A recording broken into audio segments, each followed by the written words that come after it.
बुलढाण्याचा प्रथमेश जौकार कसा बनला world champion?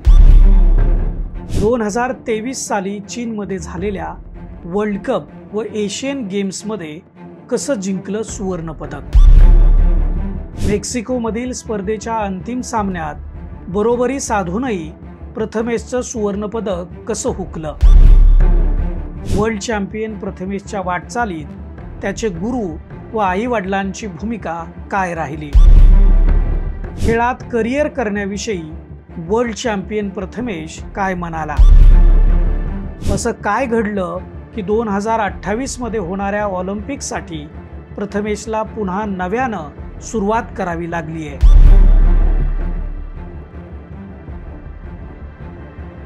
नमस्कार, मी Deepak Darade, for the people news मध्ये आपल्या सर्वांचं स्वागत आहे.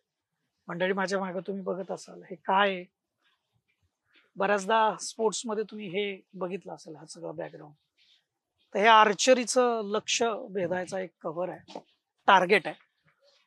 आणि आज हा विषय का, हे सगळ्यांना प्रश्न पडेल. तर माझ्यासोबत वर्ल्ड चॅम्पियन आपला खेळाडू आहे, ज्याने शांघायमध्ये जी 2023ला वर्ल्ड कप झाला आर्चरीचा, त्याचा गोल्ड मेडलिस्ट आहे प्रथमेश जौकार. आणि तुझं मनापासून स्वागत आहे प्रथमेश. थँक्यू. खरं तर हे आर्चरी म्हणजे धनुर्विद्याचं आहे हे सगळं. काय धनुष्यबाण, भारताला धनुष्यबाणाची ओळख करून देण्याची आवश्यकता मला वाटतं अजिबात नाही. प्रभू श्रीरामाच्या हातामध्ये धनुष्यबाण होता आणि महाभारतामध्ये अर्जुनाच्या म्हणजे सर्वश्रेष्ठ धनुर्धारी त्यालाच म्हटलं गेलं. आणि हे सगळं तेव्हापासूनची परंपरा आहे, म्हणजे कदाचित त्या आधीपासूनची पण असेल. द्रोणाचार्यांनी शिकवले, म्हणजे द्रोणाचार्य पण गुरुच होते, त्यांच्याकडे ती विद्या असणार आहे. तर हे सगळं असताना सुद्धा आपण आर्चरीमध्ये कुठंच नव्हतो. म्हणजे खरं तर फार आपला काही इतिहास या स्पर्धामध्ये चांगला नाहीये. म्हणजे ऑलिम्पिकची जर विषय घेतला आपण, तर ऑलिम्पिक मध्ये आपण एकही मेडल अद्यापपर्यंत जिंकलेलो नाही. आणि तू आता ऑलिम्पिकची तयारी करतो. खरं तर आमच्या प्रेक्षकांना सांगायला आवडेल नक्की की म्हणजे शांघायमध्ये 2 गेम झाल्या 2023 मध्ये. पहिला वर्ल्ड कप झाला, त्याच्यात तू इंडिव्हिज्युअल गोल्ड मेडल जिंकला. आणि ज्यावेळेस सांघिक गेम झाला तिथंच चायनामध्येच, चीनमध्येच, तर तिथं तुमच्या टीमनी सुद्धा गोल्ड मेडल जिंकलं. मेक्सिकोमध्ये त्या अगोदर जी स्पर्धा झाली तिथं तू अगदी काही मिलीमीटर मध्ये गोल्डचा तुझा चान्स हुकला आणि तुला सिल्वर मिळालं. पण एक 16-17 इंटरनॅशनल गेम मध्ये तू स्वतःला सिद्ध केलंय. आणि आता ऑलिम्पिक मध्ये खऱ्या अर्थानं भारताला गोल्ड मेडल आणावं हे तुझं स्वप्न आहे आणि त्यासाठी जी तू तयारी करतोय. काय वाटतं, या भावना कशा आहेत तुझ्या आताच्या ऑलिम्पिकला जाण्यापूर्वीच्या, त्याची तयारी करण्यासाठी? सर, आतापर्यंत जे तुम्ही सांगितलं की माझ्या 16-17 इंटरनॅशनल टुर्नामेंट झाल्या, त्या माझ्या कंपाऊंड प्रकारात झाल्या. मी सुरुवातीपासनं कंपाऊंड इव्हेंट सुरू केला, तरी माझ्या मनात ध्येय हे ऑलिम्पिकचंच होतं. कारण की एक अशी आमच्या आर्चरी कम्युनिटीमध्ये न्यूज होती की कंपाऊंड हा प्रकार सुद्धा ऑलिम्पिकमध्ये इंट्रोड्यूस होणार आहे 2028 मध्ये. तर माझं तेच होतं की 28च्या 4-5 वर्ष आधीपर्यंत आपण वर्ल्ड लेवलला गेलो पाहिजे, जगात बेस्ट झालो पाहिजे.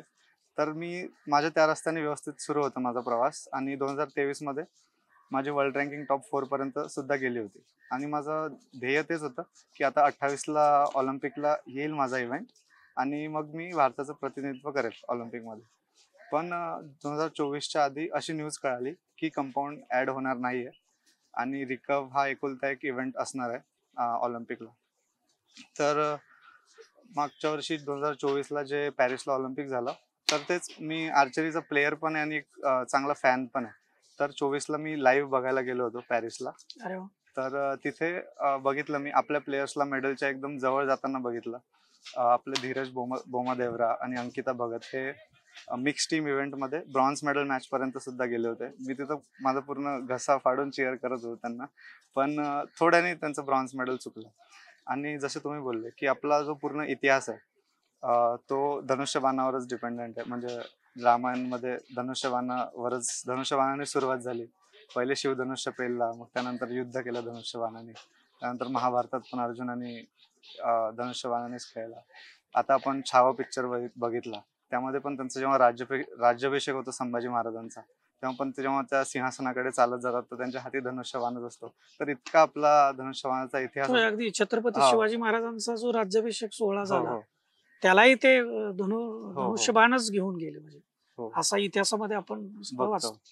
तर इतकं सिग्निफिकन्स आहे आपल्या आर्चरीचं सुरुवातीपासून, तरी सुद्धा जेवढे ऑलिम्पिक झाले त्यात आपल्याला एक सुद्धा मेडल नाही. तर मला अशी थोडी खंत वाटली आणि मला थोडं असं हेल्पलेस वाटलं की मी आर्चरी करतो तरी सुद्धा मी रिप्रेझेंट नाही करू शकत. तर त्यामुळे मी हा निर्णय घेतला की मी जो रिकर्व इव्हेंट आहे, हा हा जो धनुष्य आहे हा ऑलिम्पिकला चालतो, तर याची मी आता सुरुवात करणार. असं कोणी केलं नाही आतापर्यंत, कारण की कंपाऊंडच्या करिअरला मी पीकला होतो एकदम. पण तरी मी त्याच्यातनं रिटायर व्हायचं ठरवलं आणि रिकर्व आर्चरी सुरू करायचं ठरवलं. तर आता इथं समीर सरांच्या अंडर माझी चालू आहे तयारी पुढच्या 2028च्या दृष्टीने.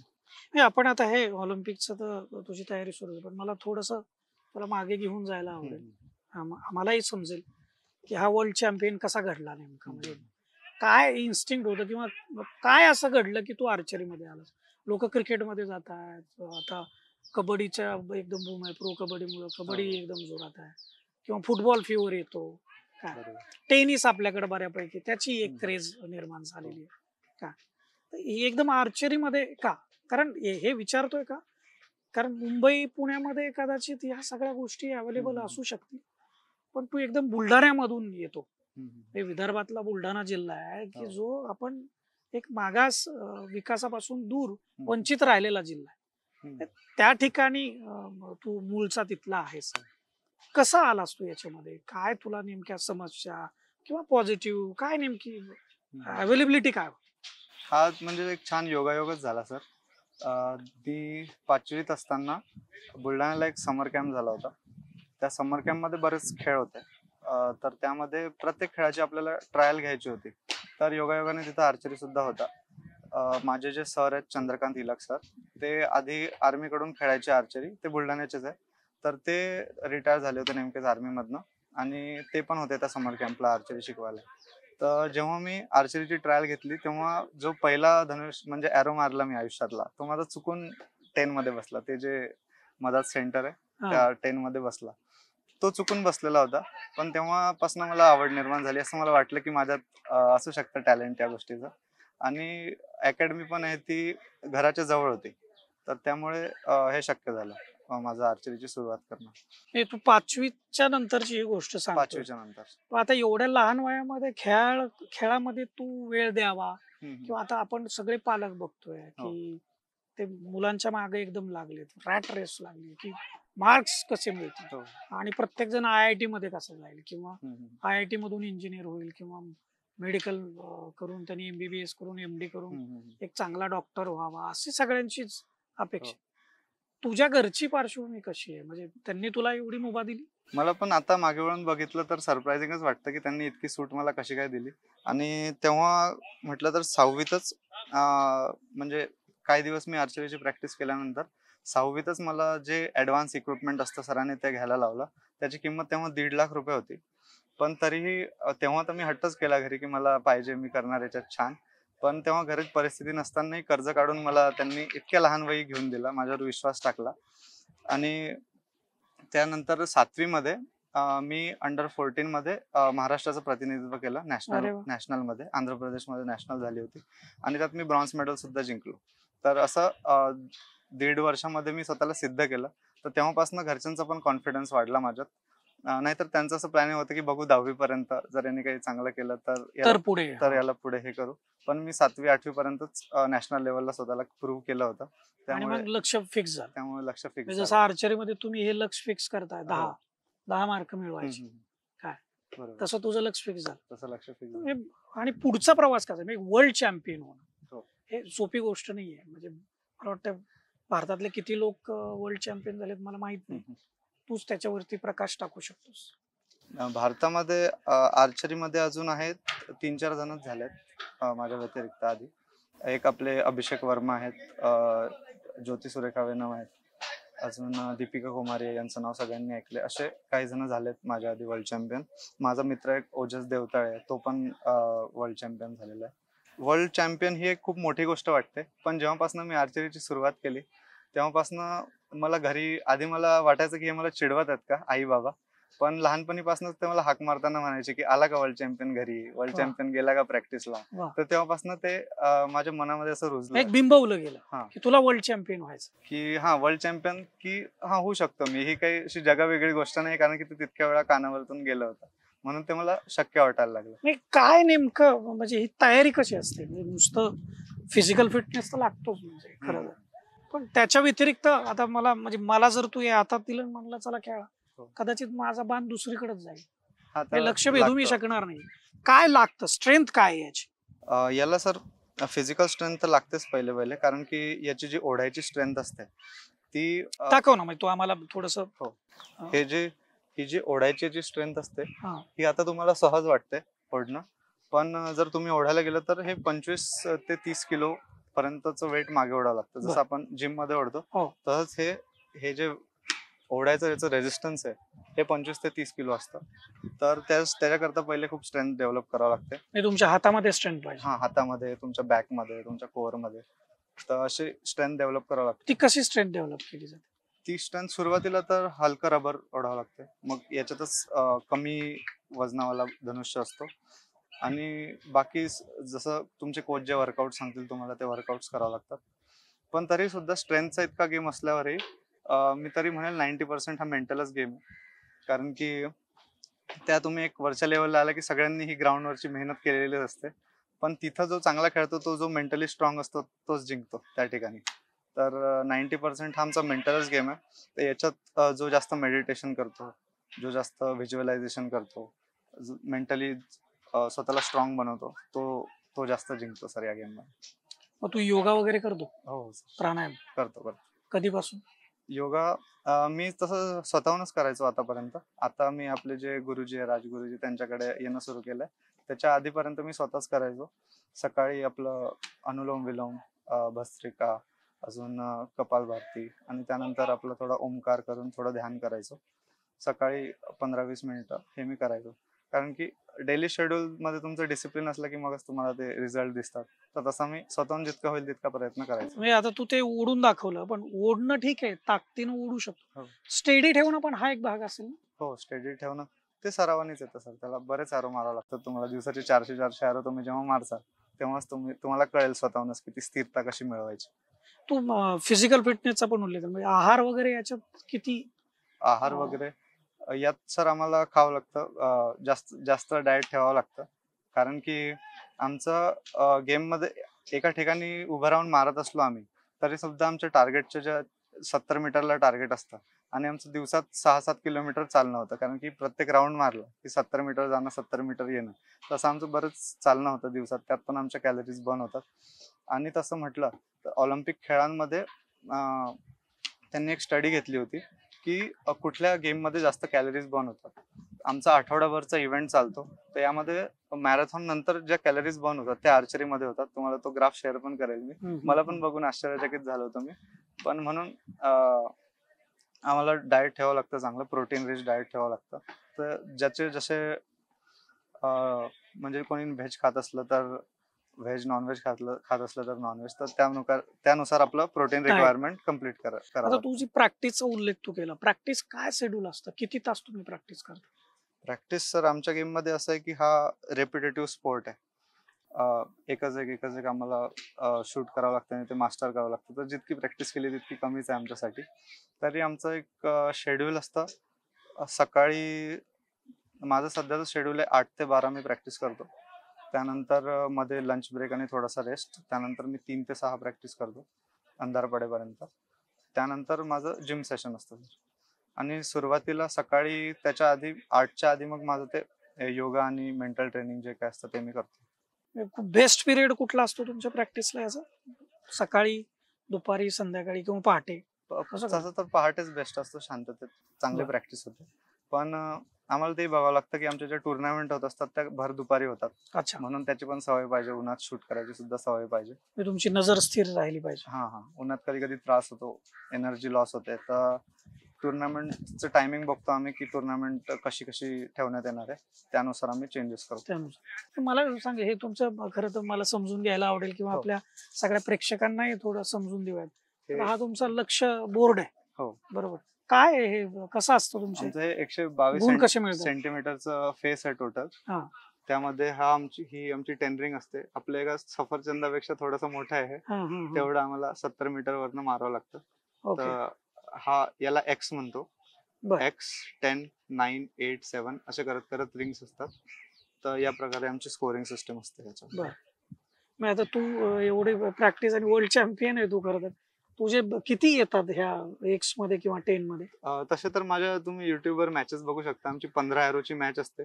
त्यामध्ये 2 मॅचेस अशा आहेत की मी 15चे 15 एरो मध्ये मारलेले आहेत. अरे वा. हो, आणि जिंकलोय त्या मॅचेस. हो. आता तू प्रॅक्टिस करतोय, तू म्हणाला की मी प्रकार बदललाय. हो सर. आणि आता त्याची प्रॅक्टिस व्हायची 2028 ला पुन्हा हो. ऑलिम्पिक होतीये. तर आता हे तुला प्रकार बदलल्यामुळे काय अडचणी येऊ प्रकार बदलल्यामुळे तर खूप फरक आहे प्रकारात. तसं तुम्ही बघितलं तर वाटणार नाही, दोन्ही तुम्हाला धनुष्यबाणच वाटतील. तर मी लोकांना उदाहरण देताना असं उदाहरण देतो, जसं लॉन टेनिस आहे आणि टेबल टेनिस आहे. दोघांच्या मागे टेनिस लागतं, पण फरक खूप आहे. तुम्ही टेबल टेनिस वाला प्लेअर लॉन टेनिस मध्ये नाही जाऊ शकणार, तिकडचा इकडे नाही जाऊ शकणार. तर त्याच प्रकारे याच्यात खूप फरक आहे. तर तसं मला खूप म्हणजे सध्या तर जड चाललंय. 6च महिने झाले मला सुरुवात करून, पण चांगली आहे प्रगती. मला असं वाटतंय मी करू शकेल माझं गोल अचीव. बरं. आता 2028 पर्यंत कसा तुझं सफर कसा राहणार आहे प्रॅक्टिसचा? तुला शिकायचंय हे सगळं, याच्यामध्ये पुन्हा तुला चॅम्पियन व्हायचंय. हो, आता मला परत सुरुवातीपासून याच्यात द्यावं लागतील सर परीक्षा. जसं district level, state level, national level ह्या सुरुवातीपासून द्यावं लागतील. मग नॅशनल लेवल झाल्यानंतर ज्या वर्ल्ड कपच्या ट्रायल्स राहतील, मग परत नॅशनल टीम मध्ये मला एंट्री करावं लागेल. जसं मी कंपाऊंड मध्ये होतो. अच्छा, पुन्हा म्हणजे शून्यापासून पुन्हा शून्यापासून सुरुवात केलेली आहे सर. म्हणजे आपल्याकडं एमपीएससी युपीएससीच्या एक्झाम होतात. हो.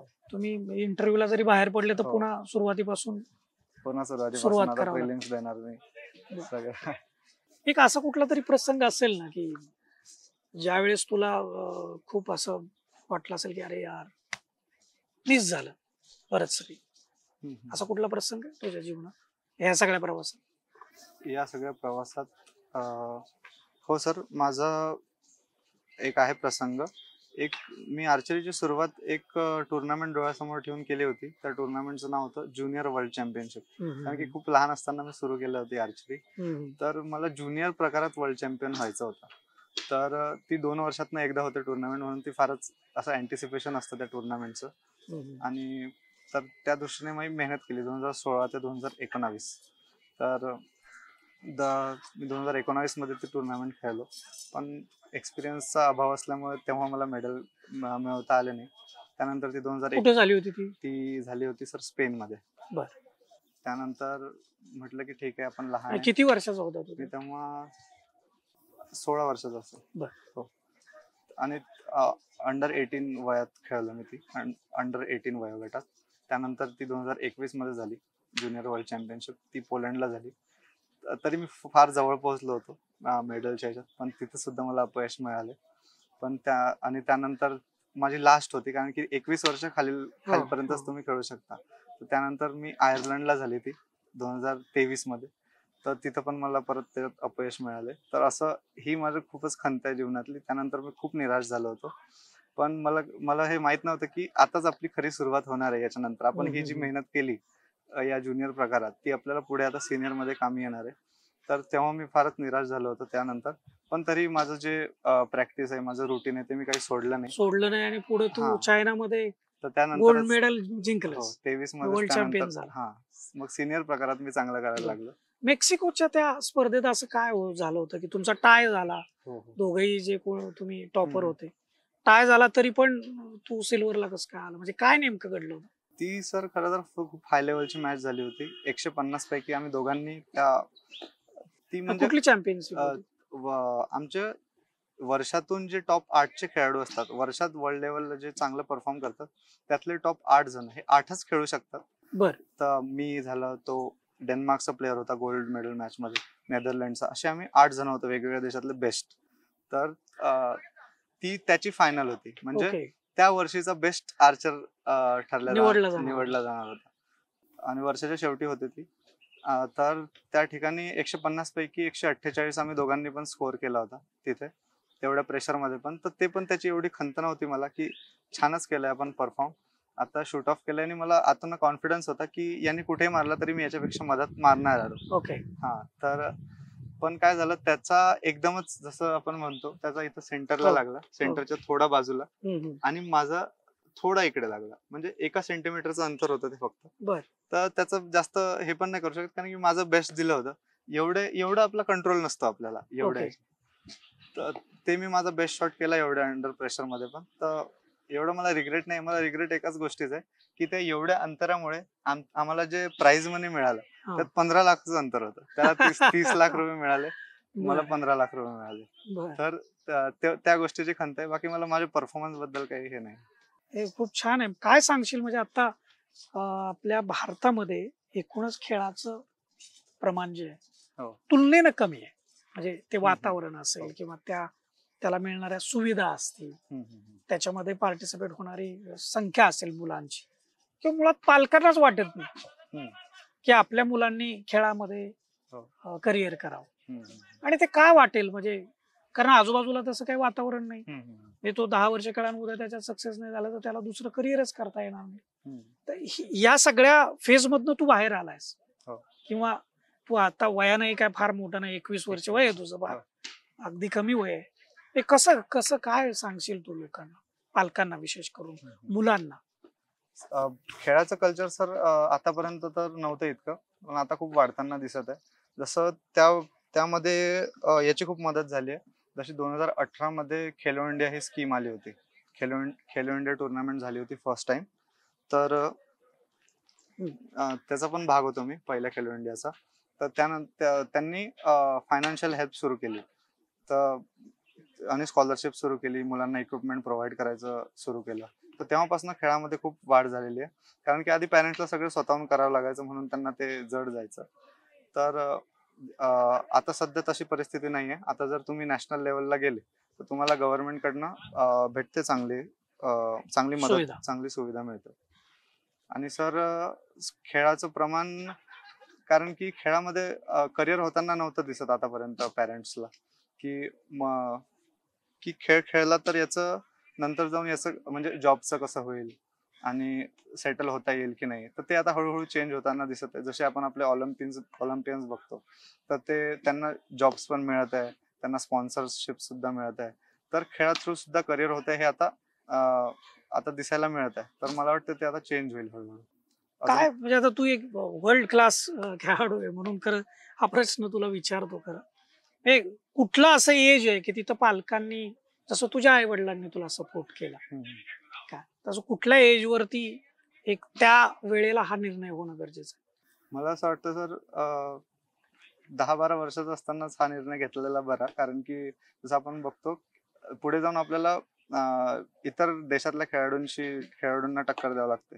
तर जसं आपण चायना, जपान इथले बघतो प्लेयर्स, तर त्यांना खूप लहानपणीपासूनच त्यांना सॉर्ट करतात की तुमचं कशात टॅलेंट आहे, त्यानुसार तुम्हाला त्या गेम मध्ये टाकतात आणि लहानपणीपासूनच ते तेवढंच करतात. तर म्हणून त्यांना टक्कर देणं फार कठीण होऊन जातं जर आपण सुरुवात लेट केली आपल्या गेमची. तर मला असं वाटतं 10 ते 12 वर्षाच्या वयामध्ये, 12 वर्ष झालं की त्या मुलाला पण कळायला लागतं की त्याचा इंटरेस्ट कशामध्ये आहे, तेव्हापासून केला पाहिजे सपोर्ट. स्कूलचा काय रोल राहू शकतो याच्यामध्ये? कारण आता ही 10-12 वर्षाची मुलं हो. हे पुढे साधारणपणे ती स्कूलमध्येच हो, हो. काय रोल राहू शकतो, किंवा तू काय अपेक्षा व्यक्त करू शकतो, स्कूलनी काय केलं पाहिजे? माझ्या स्कूलने तर मला फार मदत केली. मी थोडंसं एक्स्ट्रीमच वळालो होतो आर्चरीकडे. मी पूर्ण शाळा नाही करायचो, मधल्या सुट्टीपर्यंत करायचो शाळा. बाकी जे पिरियड आहे त्यांचा स्वतःहूनच अभ्यास करायचो. आणि जसे शाळेमध्ये जे प्रॅक्टिकल वगैरेचे मार्क असतात ते मला मिळायचे, कारण की मी स्पोर्ट खेळायचो म्हणून. आणि बाकी मला कधी त्यांनी हे नाही केलं की तुझी प्रेझेंटी कमी आहे. कारण की स्पोर्ट्स मध्ये गेलं की टुर्नामेंटला फार जावं लागतं. तर त्याचा मला कधी त्रास नाही दिला की तुझी प्रेझेंटी कमी आहे, तुला पेपरला बसू देणार नाही वगैरे. तर त्या प्रकारचा सपोर्ट केला पाहिजे शाळेने. आणि सुविधाच्या बाबतीत म्हणाल तर? शाळेकडून हो. शाळेकडून हा सर, शाळेचा खेळाडू जर शाळेचं नावच होतं, जर एखादा खेळाडू तुमचा स्टेट नॅशनल लेवलला रिप्रेझेंट करत आहे, शाळेचीच पब्लिसिटी होते. तर मला असं वाटतं की इक्विपमेंटच्या याच्यात शाळांनी केली पाहिजे मदत खेळाडूंची. म्हणजे तिथं इन्फ्रास्ट्रक्चर उभा करायला पाहिजे शाळांमध्ये. हा, केलं पाहिजे. आता मला सांग, आता ऑलिम्पिकचं लक्ष आहे तुझं, जसं तू इथं आता मगाशी आम्हाला दाखवलं सगळे, तू येलो मध्येच टार्गेट केलेली आहेत बऱ्यापैकी. आणि खूप म्हणजे आता 6च महिने तू या प्रकारात प्रॅक्टिस करतो. तसं म्हटलं तर म्हणजे तू वर्ल्ड चॅम्पियन का आहेस याचं उत्तर लगेच मिळालं. पण आता ही पुढची जी आहेत 3 वर्ष साधारणपणे ऑलिम्पिकला कसा प्रवास राहणार आहे, कशी प्रिपरेशन करतो? माझी प्रिपरेशन मी ठरवलंय आता की बाकी सगळे गोष्टी सोडून, सगळ्या डिस्ट्रॅक्शन बाजूला करून आता याच्यातच हे करायचं. कारण की करिअरच्या दृष्टीने पण माझ्यासाठी सध्या डू ऑर डाय सिच्युएशनच आहे. कारण की बाकी काही करत नाही, मी आर्चरीच खेळतो. तर सध्या मी मागच्याच एक आठवडा आधी कोरियाला जाऊन आलो 2 आठवड्याकरता. कारण की तिथं बेस्ट ट्रेनिंग सेंटर आहे. तिथून ऑलिम्पिक गोल्ड मेडलिस्ट फार निघलेले आहेत. तर तिथं मी ट्रेन करून आलो.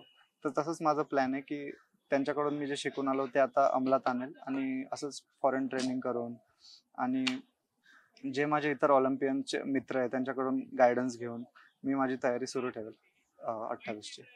आता तू कोरियाला जाऊन आला म्हणतोस ना, आता हे सगळं ऐकलं की आपल्याकडचे लोक म्हणजे फार खर्चिक आहे. हो, फार खर्चिक आहे सध्या. पण मग याला कसं काय नाही, मॅनेज? मी तुझ्या तर आई वडिलांची, मी तर आता तू सध्या साधारण कुटुंबातून आहे, कसं हो. मॅनेज करताय? मी आर्चरीतून जे प्राइज मनी जिंकलो त्या खर्चानेच गेलोय मी कोरियाला. आई वडिलांना नाही त्रास दिला मी याच्यात काही. अरे तर वा. हा माझं पण, आणि तोपर्यंत मला गरज नाही वाटली. जो म्हणजे वर्ल्ड चॅम्पियन बनेपर्यंत मला फॉरेन ट्रेनिंगची काही गरज नव्हती. मी तितकंच ऑनलाईन माझं रिसर्च करून आणि भारतात आपलं जितकं इन्फ्रास्ट्रक्चर अवेलेबल आहे ते इनफ आहे तुम्हाला बेस्ट बनण्यासाठी. पण सध्या माझ्याकडे कालावधी कमी आहे, मी नेमकंच सुरू केलंय, म्हणून ते थोडा बूस्ट मिळण्यासाठी मी कोरियाला गेलो होतो ट्रेन करायसाठी. हो. नाही, तुझा एक आता ऐकलं मी ते इंटरनेटचा तू उपयोग केला. हो. हे मग आम्हाला असं कळलं की तुला तुझ्या वडिलांनी एक हम्म. लॅपटॉप गिफ्ट दिला होता हो. जनरली, आणि ते फार अर्ली स्टेज म्हणजे 8वी 9वीत होत असतो हो. त्यावेळी. अर्ली स्टेजला मोबाईल देणं किंवा लॅपटॉप देणं लोक देत नाहीत. पण त्यावेळेसचा किस्सा असा होता की वडिलांनी तुला स्पेसिफिक इन्स्ट्रक्शन दिले होते की तू काय बघितलं पाहिजे हो. किंवा याचा उपयोग तू तुझ्या करिअरसाठी कसा केला पाहिजे. कसं तू हे सगळं केलं म्हणजे? तर थोडासा माझा होताच चिकित्सक स्वभाव की एखादी गोष्ट करत आहे तर त्याची पूर्ण रिसर्च करायची ऑनलाईन. तर तसंच मी आर्चरी खेळाची पूर्ण ऑनलाईन जितकं मटेरियल होतं तितकं मी वाचून टाकलं होतं. आणि जितक्या माझ्या इव्हेंटच्या मॅचेस होत्या त्या हजारो मॅचेस होत्या, पण मी एकही नाही सोडली बघायची. मला असं वाटलं कुठून काही ना काही शिकायला मिळेल. आणि त्यानंतर जे बाबांनी मला सांगितलं होतं की तू स्पोर्ट्स सायकोलॉजीचा अभ्यास कर. तर ते लहान वयापासून मी स्पोर्ट्स सायकोलॉजीचा अभ्यास करत गेलो, म्हणून मला मेंटल टफनेस वाढवण्यात त्याची मदत झाली. त्याच्यात मी बरेचसे पुस्तकं वाचले, बरेचसे व्हिडिओज बघितले. जसे आपले महाराष्ट्राचे चांगले सायकोलॉजिस्ट होते भीष्मराज बाम, यांनी सचिन तेंडुलकर, राहुल द्रविड यांना सुद्धा हे केलं होतं. तर त्यांना तसं भेटता नाही आलं मला, पण त्याच्या व्हिडिओ थ्रू त्यांचा गायडन्स घेता आला. अरे वा. असा मला इंटरनेटचा फार फायदा झाला. मी तू इंटरनेटचा पॉझिटिव्ह वापर पुरेपूर केलेला आहे. पुरेपूर. अतिशय छान प्रथमेश. म्हणजे तुझी ही सगळी वर्ल्ड चॅम्पियन होण्यापर्यंतची जो काही प्रवास आहे, जो टफनेस जो असतो किंवा जी स्ट्रेंथ मिळवायची असते, म्हणजे फॅमिली बॅकग्राऊंड आहे, कोच आहेत, तुझी स्वतःची तयारी आहे, या सगळ्या बाबतीमध्ये तू कसा घडत गेलाय हे आम्हाला अगदी थोडक्यामध्ये हे आम्ही समजून घेण्याचा आणि आमच्या प्रेक्षकांना समजून देण्याचा जो काही आपण प्रयत्न केलाय, मनापासून धन्यवाद. आणि थँक्यू सर. तुझी जी ऑलिम्पिकची जर्नी आहे, आम्हाला आशा आहे की तू ऑलिम्पिक मध्ये भारतासाठी प्राऊड फील करशील आणि गोल्ड मेडल घेऊन येशील. खूप खूप शुभेच्छा. आपण प्रथमेशला ऐकलं, प्रथमेशचा एकूण जो प्रवास आहे वर्ल्ड चॅम्पियन होण्यापर्यंत. म्हणजे आता तर त्यांनी प्रकारही बदललाय, कारण तो प्रकार 2028च्या ऑलिम्पिक मध्ये नसणार आहे आर्चरी मधला. त्यामुळे आता पुन्हा शून्यापासून सुरुवात. म्हणजे आपण याच्यातून फार मोठं शिकायला आपल्याला मिळतं की लाईफ मध्ये, जीवनामध्ये आपल्याला कधीही शून्यापासून सुरुवात करायला लागू शकते. आणि अनेक जे मातब्बर म्हणजे खूप मोठं यश मिळवलेली जी लोक आहेत त्यांच्या आयुष्यातही त्यांना अनेक वेळा हे त्यांच्या जीवनामध्ये अप्स अँड डाऊन्स आले. म्हणजे हरायचं नाही, ही एक गोष्ट आपल्याला शिकायला मिळाली. वर्ल्ड चॅम्पियन होण्यापर्यंत आपलं कुटुंब आपल्या पाठीमागे कशा पद्धतीनं उभा राहू शकतं किंवा उभा राहायला पाहिजे, हे सुद्धा आपल्याला प्रथमेशच्या या सगळ्या जर्नीमधून आपल्याला अनुभवायला मिळत आहे. म्हणजे तो सांगतोय ज्या पद्धतीने आपल्या आयुष्यामध्ये गुरुचा काय रोल असतो, गुरु कशा पद्धतीने आपल्याला घडवतो. आणि त्याच्याच बरोबर आपलं एक सेल्फ मोटिवेशन म्हणजे स्वतः शिकणं असेल किंवा स्वतः प्रेरणा स्वतःमध्ये निर्माण करणं असेल, या गोष्टी कशा आपल्याला बूस्ट करू शकतात आणि आपला हा सर्वोच्च यशाच्या शिखरापर्यंतचा प्रवास आपण कसा तो प्लॅन करू शकतो, नियोजन कसं करू शकतो आणि त्याची अंमलबजावणी कशी करता येऊ शकते, हे आपल्याला प्रथमेशच्या या सगळ्या प्रवासातून समजलेलं आहे. कॅमेरामन रोहित वनकट्टेसह मी Deepak Darade, for the people news, Pune.